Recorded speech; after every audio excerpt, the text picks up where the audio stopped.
I am very happy to introduce Janet DeLeon.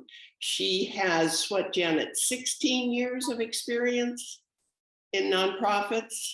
About 18. Yeah, 16, 18. Before coming to Love Fosters Hope, she was the Chief Development and Communications Director at Avance Houston, which was a nonprofit organization providing preschool, parenting, healthy relationships, and adult education programs across Greater Houston. She has a number of awards for her work, but what I find most important is that she is someone who leads with integrity and compassion, and she has a tremendous passion for our foster kids. Now, Cynthia is with you also, right? Yes. Wonderful. I didn't know Cynthia was going to be here. So we have a new position at Love Fosters Hope. It is program director. And I am thrilled that Cynthia has taken that position. You were working, what was the previous nonprofit that you were working at, Cynthia? I can't remember. Santa Maria Hostel, and also Next Step Behavior Houston, which is for women with addiction. Right, right. And she and Janet have worked together before. So Janet brought her to Love Fosters Hope, which is great for us. Janet is a wise woman, and I enjoy talking with her, and she has some real insight into the foster kids and is going to just be a great asset for us. So I am so thrilled that you guys are able to meet Janet and Scott tonight. Thank you. Thank you so much, Sue. So am I next? Yes. I appreciate the introduction, Sue, and absolutely, I think I've been with Love Fosters Hope now 5 months. It's definitely been a wonderful experience, lots of learning. I've enjoyed meeting the community, and I am very inspired really by the support that I received from the community, and I mean, the level of support and the level of commitment from the volunteers. I always say that I've been in the nonprofit sector for many years, and the way that the volunteers support Love Fosters Hope is at a level that I've never seen in any other agency before. So it's been just an amazing experience, and connecting with the kids, the community. So yeah, it's wonderful, and I do appreciate the opportunity to connect with all of you. I know that you have been supporters of Love Fosters Hope through financial contributions, and most recently, I think the quilts. I got to see some of the beautiful quilts that your church donated, and we got to distribute them to the kids at camp. We have some pictures somewhere.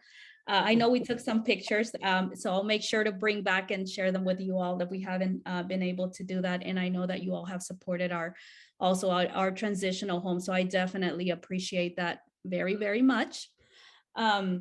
I do have a brief presentation to make, and I also have a guest speaker that I'm sure you guys will enjoy hearing from, Myra Sotohauser, who has already joined us, and she'll share her story a little bit later about her experience with Love Fosters Hope.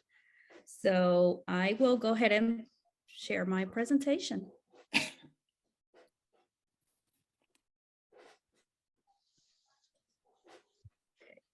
See.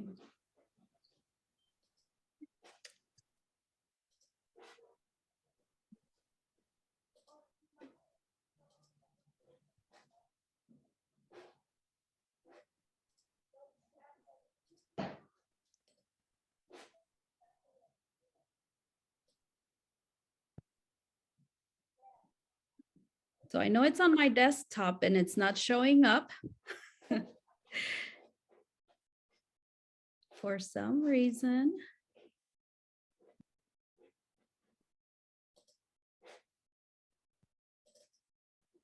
Okay, let's see now.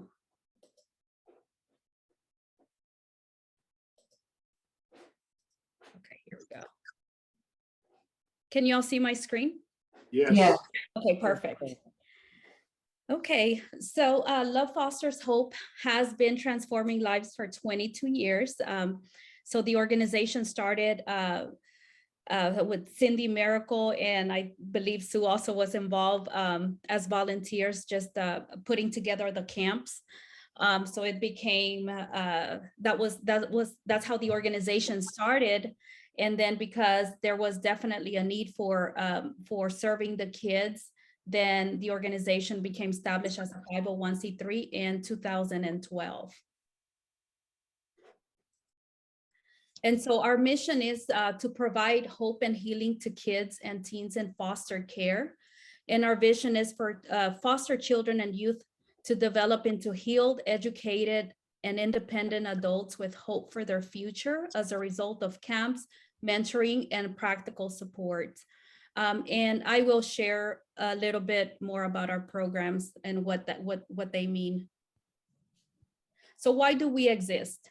Here are some statistics. Every 4 minutes, a child under the age of 18 is abused in America. By 18 years of age, 59% of kids in foster care are likely to be incarcerated as juveniles. 3 in 10 of the nation's adult homeless were foster kids. Less than 2% of former foster children earn a college degree. So those are very low numbers. And for that reason is that we exist because we want to be able to support the kids and empower them and give them the tools that they need to ensure that they can succeed regardless of the circumstances that they are facing. Just a little bit about our organizational structure so that you can see how we are staffed. We have a board of directors of 10 board members. And we have the executive director, myself. We have a director of administration and a program officer, 3 full-time positions in our agency. And then we have a director of mentorship, and then a home manager and home shepherd. We rely a lot on volunteers and community partners to operate our programs. They're very involved in leading and helping us lead some of our programs. So they take very, very active roles, almost like staff, some of them. So our programming, the heart of our organization is the transformational summer camps. And we call them transformational because really that's what happens with the kids when they come to camp. They are 4 to 5 day camps. They stay overnight, and the camps are full of activities designed to make the kids feel loved, empowered, and that their image and their identity is in Christ. Right, regardless of what they're going through. So our job as staff and volunteers at the camps is to make them feel loved. And we design every activity that we do with that in mind, that the kids have fun, that they feel like kids, and that they feel like it's just a magical experience for them. So we have the boys and girls ages 7 to 11 camp, which is the Royal Family Kids. And we also have the track, the Teen Reach Adventure Camp, which is part of a national organization. So we have one camp for girls ages 12 to 15 and boys ages 12 to 15 as well. And we also have Bridge, which is boys and girls together ages 16 to 19. And they are divided by ages because the activities may vary based on their ages and their interests. A very important highlight to mention is that we tracked the amount of hours that the volunteers put in helping us execute the camps. And per camp, we counted between 8,000 to 10,000 hours contributed by volunteers. And that's a tremendous amount of hours that they put all collectively to execute the camps. This includes preparations, execution, and post-camp work that needs to be done as well. So each camp holds between 32 to 40 campers. And and then we double the amount of volunteers that based on the kids. So if we have 40 kids, we have 80 volunteers that go. And these are volunteers that take personal time off from work to donate or to spend time with us at camp and be fully devoted to our kids at camp.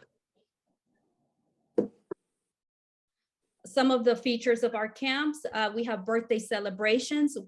Something unique that we do is that we make sure that each child, we do a birthday celebration for each child. Each child gets a cupcake or a mini cake with their names, because a lot of these kids probably have never had a birthday celebration. So we do a birthday party for all of them. We do activities like archery, zip lining, talent shows, singing. This year we had goat yoga as well. It was something new. It was very fun. We also had Build-A-Bear. We actually had Build-A-Bear come on site, and they got to build their own bears and have fun there. We do worship also because that is part of our core. We want to make sure that they understand their worth and their value in Christ. We also give them Bibles. We are a Christian organization. We try not to push Christianity too much on them where they'll get scared, but we definitely are open to answering any questions that they may have once they read the Bible or hear a Bible verse. And we have had stories, I have heard of stories where kids have expressed the desire to get baptized after camp. So that's very fulfilling to us. And again, all activities are designed to promote healing and show the kids they are special and they are loved regardless of their circumstances. Our goal is that they walk out of the camps feeling empowered.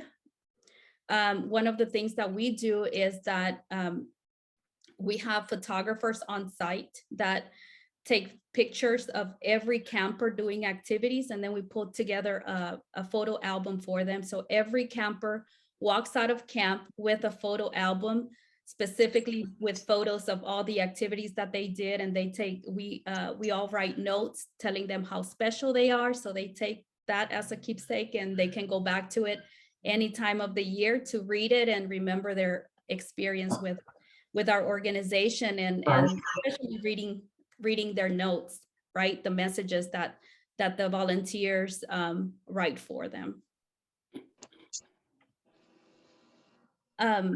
These are some of the notes that the kids wrote this year at camp. So I wanted to share that with you all. What they do is they write their dreams, and then they release them on the water. So if you see, one of them says, "Love God, I love y'all so much. I hope we all reunite. I wish to become a cop. I hope gas prices go down because my mom wants to go to my aunt's house." I thought that was very precious. So they get very creative with their notes, and then they release their dreams. So a lot of different activities that they do, heartwarming activities. So once the camps end, we try to stay connected with our kids and transition them to other programs. So we have year-round programming, and one of them is the mentorship program. So at camp, it's a great opportunity for us to recruit these kids to participate in our mentorship program. And also the volunteers, we try to transition them to become mentors as well. And this is an area that Cynthia, our program officer, directly supervises. So I'm going to roll over this slide to Cynthia so she can cover a little bit about that. Thank you, Ms. Janet. Good evening again, everyone. Thank you for this opportunity. As I stated before, the background that I came from, to me, this is just a continuum in ministry. So I'm going to talk about 4 different programs. The first one being our mentor program. This is a year-round program that has a proven method for helping young people of all backgrounds, circumstances to achieve their potential goals. Our mentors offer support, counsel, friendship while setting a positive example. This project started in 2009. Our mentors serve to enrich relationships built during camp experiences by partnering with foster and at-risk teams to help them plan for their future and providing sources of consistency in their lives as they transition into adulthood. This relationship is for a year, but can last a lifetime. Imagine that. Mentors play the roles as teachers, role models, supporters, advocates, and friends. As of today, we have a total of 38 mentors, which 6 of them are college mentors. The second program is our REACH, RTCs. RTCs are group homes for teens in foster care who have encountered problems and from whom additional supervision and on-site counseling has been deemed necessary. When we visit our residential treatment centers, we are there to take a message to those who need it more than probably anyone else. We let them know that they are valued and invite them to participate in fun activities and learn skills needed for adulthood. We empower them not to be defined by their setbacks, but be determined to be defined by their comebacks, and to let them know that the journey do not have to make them bitter, but it can make them better. The next one is our NET. The NET provides continuous support and guidance through life events such as assisting them with food, groceries, gas, to look for employment, laptops, gift cards, rental assistance, college application fees, driver's license, and etc. The NET was established based on direct experiences with continued struggles faced by teens and young adults who has aged out of foster care. The NET fills in the gap. It's just like when you go fishing and you have a net, right? What does the net do? It catches them. So we want them to know that even though they have aged out of foster care, we are still here to catch them. We are a safety net to prevent our young adults from falling through the cracks. And as of today, we actually just assisted a young lady that called today. She needed assistance with her child purchasing food and diapers. So it works, and we are currently still doing this. The last one is our rescue home. We are in operation, and we are currently under review for our rescue home. So those are the 4 programs that I wanted to discuss, and I hope it made an impact. Thank you again for the invite. Thank you, Cynthia. And there's a last one I plugged in last minute that I didn't tell you about, Cynthia. Sorry. It's if you see a bullet there called Emerging Leaders. That is an existing program for Love Fosters Hope. And we have a big vision for that program. And basically what it is it's we're trying to bring kids that are now adults that have gone through our programs, but they can come and be advocates for the organization and also help us empower other kids that are in foster care. So that is an existing program with our organization, and we're going to be looking at it and develop it and structure it very well because we see the potential and we know we can accomplish a lot with it. So those are the year-round programs for Love Fosters Hope.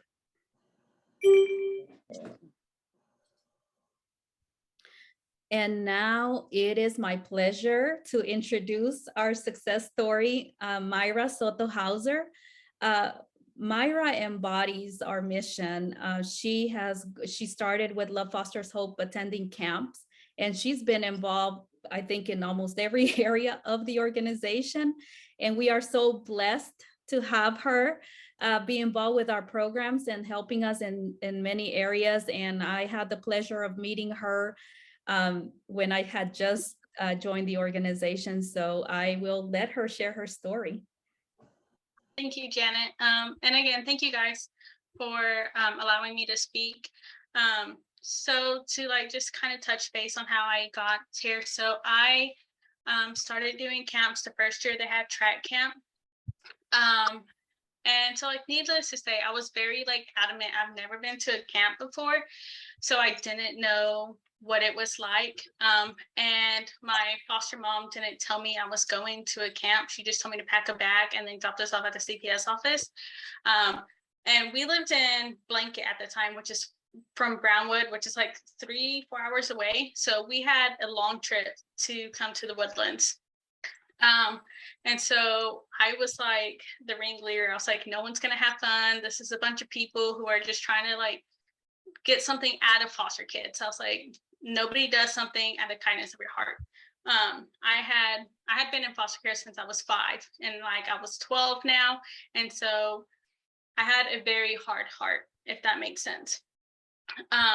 And so camp came around and Cindy was like, I'm so excited you're here. And I was like, don't talk to me. Like, this is not going to be it. This is not going to be worth it. I'm just doing my time where I have to so I don't get in trouble. Well, it comes around like the first day happens. And by the time I get to lunch, like, I feel like I was like a different person. Like, it was crazy how much just half a day at camp had already started to change me. And ever since then, like I had fell in love. And I remember when I turned 15, I remember getting on the bus and I told Cindy, I was like, please let me come back. I was like, I will clean the toilets. I will do whatever you want me to. Please let me come back. Because I knew in myself, I needed it. I needed that love and that support and that help and push that I knew I wasn't getting. This is where I knew where I was getting it from. And like going to camp each year helped fuel me to like stay sane and fight and do good the rest of the year to know that I'm okay to come back.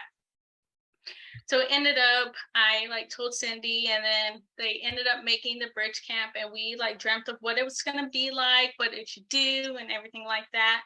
And so I ended up actually going to bridge camp after I graduated high school.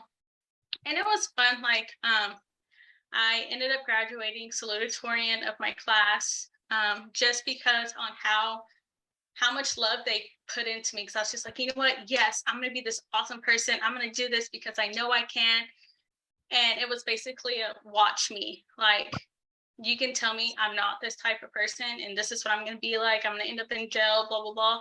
And it made me have so much confidence in myself to be like, watch what I can do. Just stay on the sideline, watch me plow through everything. And so I ended up going to bridge camp when I was 19. And I fell in love. It was at Sam Houston campground that year. So I fell in love with the campus, and I was like, you know what? I have no family. I have nobody. I'm couch hopping. I'm just going to move. And Love Fosters Hope, they like, okay, let's do it. They helped pack my stuff up. I flew on a plane, which was terrifying. And then ever since then, like Love Foster Hope has been my home. They have been my family. I graduated college, and everybody in the stands was my camp family. I ended up getting adopted at age 20, and it was from my dad who volunteered from camp. So that's how I kind of knew him already. But it was exciting to know that I had family in the stands to be able to watch me. And they came to my graduation party, and it was mostly all my camp family anyway. So it was fun. And I already know. So then there, I turned 19. I was like, okay, what do I do next? Like, how can I fit in now? And so Cindy's like, okay, when you turn 20, you're allowed to volunteer. And I was like, great. So then I started to volunteer at camp. And now I have slowly worked my way up. I kind of like wiggle room my way in. I'm like, I'm going to be here for the rest of your life. Just hear me out. I put myself into the planning committee. I first started as just an advocate for the kids to say, hey, this is what we liked. This is what we could do different. And then the next year, I kind of wiggled my way into the activities, and I was co-director with the guy. His name is Casey. Love him to death. Finally, I was able to kick him out of his position, and I took full directorship of it, which is awesome. And so I am now on the planning committee, and it was awesome because this summer, I make t-shirts and tumblers and stuff. And so I volunteered, and they were like, do it. Like, they never said, you know what, let's maybe not. They were like such an advocate for, I made custom tumblers for all of the kids this year. And it was so awesome to see that, like, where I started, and like I'm able now to go back to the kids. And I was their night angel, and I was putting some of the, like, helping some of the girls go to sleep. And they're like, oh, these are so cool. And I was like, yeah, I made them. And I was able to share my story. And they're like, you were one of us? And I was like, yeah. I was like, I slept in those beds like y'all did. And I was like, but look where I am now. Like, graduated college. I have my husband. I have a 3-year-old son. If he comes in, I Sorry. But I have that. I have a family, and it's been great because there's been times where it's been hard for me. And like I am thankful for like Masu and stuff, because they do give us training on like TBRIA and stuff like that, where I have been able to use it for myself, because I'm still in the healing process. I'm still trying to unpack 20 years of trauma that I've had. And I know that if there's ever come a time where I'm struggling, I can just pick up the phone and call anybody from camp, and they're there, and they help me and they walk me through, and they let me know what's the best thing I can do, or just listen and have an ear out for me. And it's something that I will cherish for the rest of my life. And I want to make sure all the other kids know how I felt, and know that they never have to feel the way I felt, to know that coming to these camps definitely changes your life, and it makes you have that love where you don't get it anywhere else. And it's able to, like, it pushed me to be where I am today. And so that's why I will always advocate for Love Fosters Hope, and probably be here, and maybe one day, you know, slowly wiggle my way and kick Janet out of her spot too, and take over Love Fosters Hope and do this as well, because it means the world to me. Thank you so much, Myra. We want you here, so we will not let you go. Okay, good.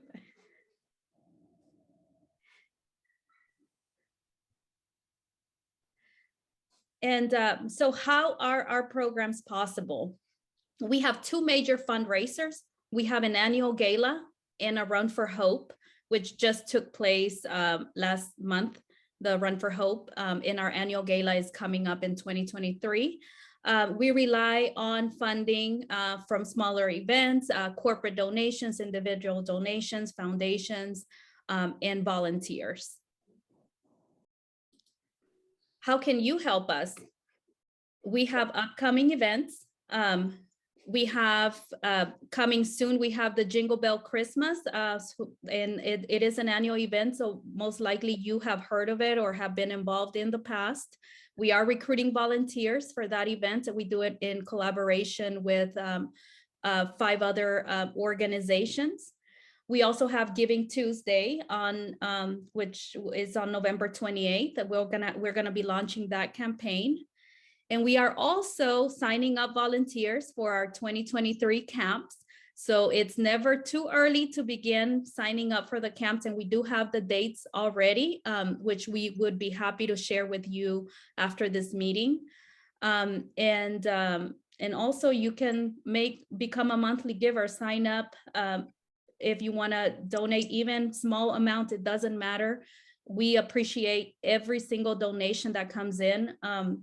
Today, actually, we heard from this young girl. Her father reached out to us, and his daughter has enrolled to be a $10 monthly giver. And so she made a decision today that she wanted to increase it to $15. And so we were able to set that up for her, but it's, you know, it's the generosity. We just value any donation makes a significant impact. And any other way, if you have ways that creative ideas, ways to get involved with us, let us know. We welcome any ideas. And then save the date. This is our announcement of our Night of Hope Gala, Saturday, March 25th, 2023. It's a Saturday at the Woodlands Resort and Conference Center. We will be releasing information real soon. We're in the process of creating the webpage, but yes, save the date, and we hope that we can see all of you there. And thank you so much for your time and for the opportunity. Any questions?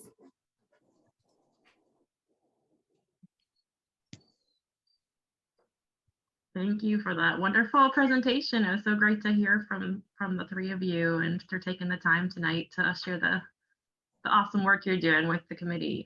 We've been hearing about your work over the last couple of months. So it was great to hear about it firsthand. yeah, I just was in awe of what you said about having 80 volunteers, having 2 volunteers per student. How does that work quickly? I know we don't want to keep you too much longer, but I just, yeah, logistically, that's amazing. That's twice as many adults. campers. Recruitment. I'm sorry. Did I cut you off? Okay. No. So recruitment, that's why we start recruitment very early, because we know it's a very it's a big commitment. But we do have to have 2 volunteers per camper, because we want to make sure that they're safe at all times. And our campers come with different traumas, different needs, individual needs, right? And there are moments where one of the volunteers may get tired or may need a break. And so the other volunteer steps in and help, or they're just working together with the camper. So it's to make sure that we meet their needs at camp, and that they are safe at all times, and that we take care of them the best way we can. And in addition to their we call them their cousins and support staff, we also have therapists on site that are available 24/7, and nurses that are also available 24/7 for whatever needs may come up. And even the therapists are available for our cousins, because or our volunteers, because there may be moments where volunteers may have a breakdown, or hear stories, and may not be able to may need some support and guidance there. So our therapists are available for them as well. And Sue, I want to just give you the opportunity, if there's anything you want to plug in, because I know that's your area of expertise. Well, yeah, I think, we do have therapists there at campus, not to do therapy for the children. It's to help them if they have meltdowns, to be able to move through that. And also to work with what we call the cousins.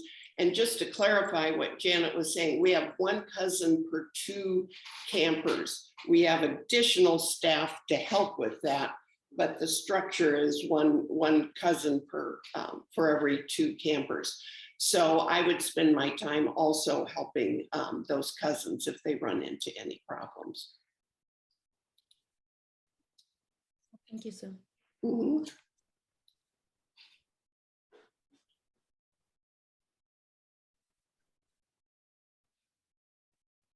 Any other questions or comments? Go ahead, Gary.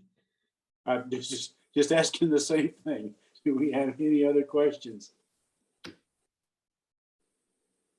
Or even for Myra, if you have any questions for Myra, feel free. Question for Janet. My question was, it said there was a gala on the 30th of October and in March of 23. Is that correct? Or is there just one in March of 23?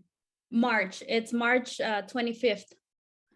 Okay, and if you were interested in helping out with that, what would you need from volunteers?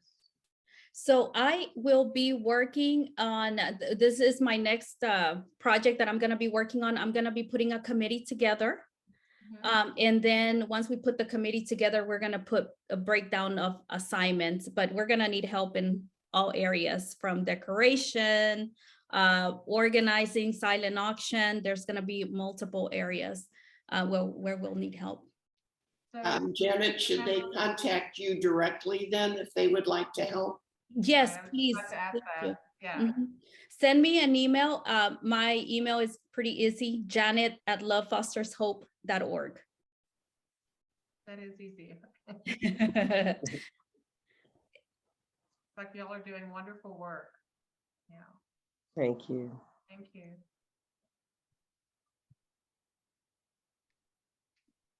Janet and Cynthia and Myra, we want to thank you all very much for joining us tonight and giving us some greater insight into your mission and how we can best support you all. So thank you again for joining us tonight.